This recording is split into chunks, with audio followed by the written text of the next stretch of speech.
Welcome to this presentation offering 3 key modules to support pupils with special educational needs. My name is Lisa May Thornley. Module 3. Unexpected behaviour. Unexpected behaviours are often termed as challenging behaviours. However, it is important to recognise that the challenge is not within the student, but in the adult in gaining an understanding of what the student is trying to tell us.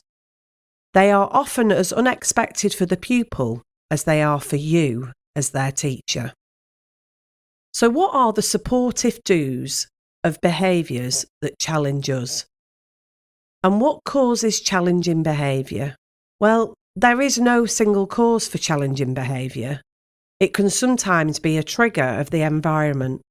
Lights, noise, smells, and it could be relationships, discomfort in clothing or seating, and frustration in being hungry or thirsty. All of these are all common reasons. So when we see a trigger, we must think, what is it? When did it happen? And where did it happen? And we need to find ways to help the person express themselves using PECs, visuals, Makaton, art, music, drama, and in supporting and connecting with the pupil in order to make them feel secure and help the person to feel happy, we are then building a relationship with them. We must develop simple self-regulation strategies to reduce stress, such as controlled breathing, counting, nursery rhymes, or use transactional objects. And it's important that we stay proactive by anticipating changes in the pupil's moods and needs, to stay alert and to try to anticipate problems by watching their body language and eye contact. Challenging behaviour sounds like a pretty broad term, and it is. Challenging behaviour describes behaviour that is challenging to parents, carers, teachers, and other professionals. And it is what is known as the learnt behaviour for the pupil. The challenge is for us as adults to unpick what is happening for the pupil and offer solutions and strategies to support them. Challenging behaviour can include tantrums, hitting or kicking other people, throwing things, or self-harm. Behaviour is challenging if it is harmful to the person and others around them. If it stops the person achieving things in their daily life, such as making friends or concentrating at school. Living with challenging behaviour can be a stressful and exhausting time. Everyday activities such as going to school or to the park can become more complicated. Challenging behaviour is not a learning disability, but people with a disability are more likely to show challenging behaviour. This can be due to people having difficulty communicating and expressing frustrations.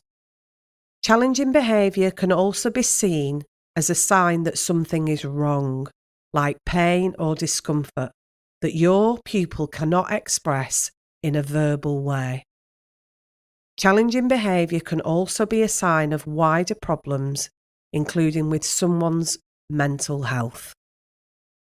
Manageable models.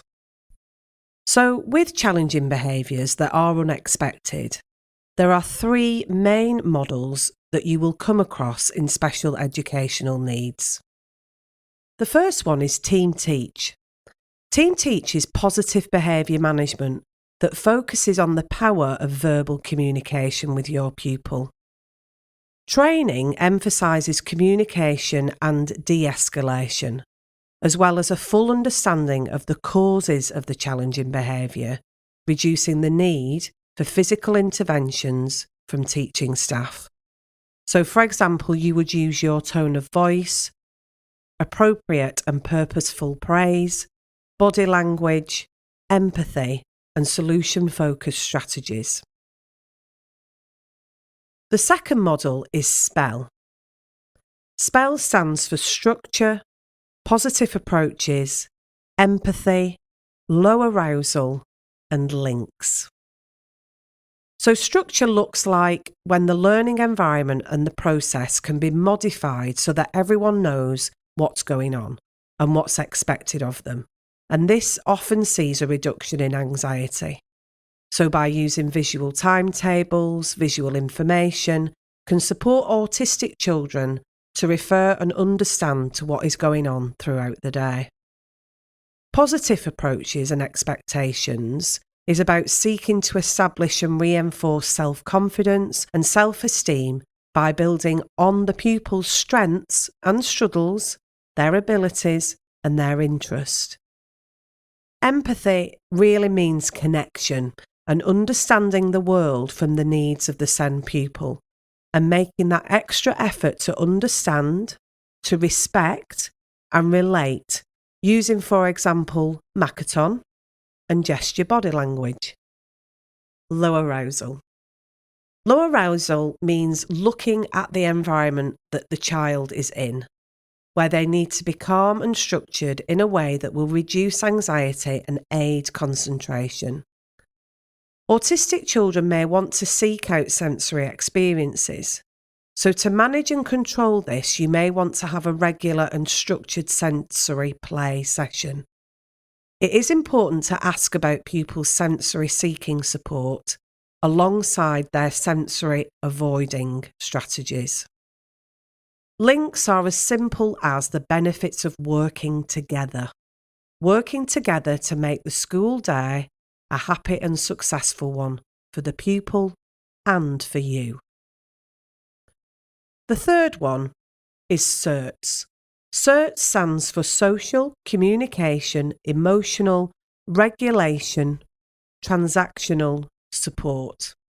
And SCERTS is used as a framework which enables a range of interventions to be used in a holistic approach to autism in particular, using teach, PECs, sensory diets and transactional support. And this is planned with strategies that the adult uses to help the child participate in social interactions and everyday activities in their school day. Thank you for listening to this presentation. I hope in using some of these strategies it changes the way you support pupils, in particular those pupils with special educational needs. And instead of asking, what is wrong, we change the narrative to ask, how can we help you?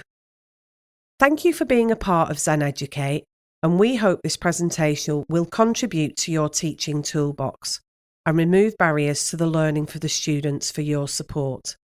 Please click on to the Q&A questions and answers and submit them as soon as you've finished.